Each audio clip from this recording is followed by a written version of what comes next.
నిరర్థక ఆస్తులు అంటే వాళ్ళు తిరిగి కట్టలేని పరిస్థితిలోకి పోయింది. మళ్ళీ ఇప్పుడు జగన్మోహన్ రెడ్డి గారి హయాంలో 18 నుంచి 0.45 అంటే అది లేదు. ఆల్మోస్ట్ ప్రతి మహిళ 60-70 లక్షలు ఉన్న మంది డ్వాక్రా మహిళలు 1 కోటికి పెరిగారు.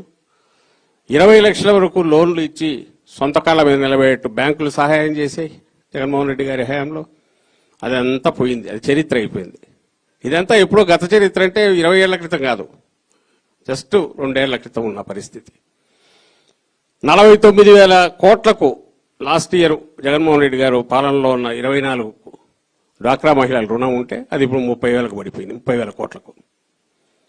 సో ప్రతి చోట కనిపిస్తుంది, ప్రతి చోట తేడా కొట్టొచ్చినట్టు కనపడుతోంది. ఆ రోజు పూర్తి సొంత కాళ్ళతో మీద నిలబడి ఆరోగ్యం విద్యా విషయంలో పూర్తి ప్రభుత్వ సహాయంతో ఏదైతే ఖరీదైనవో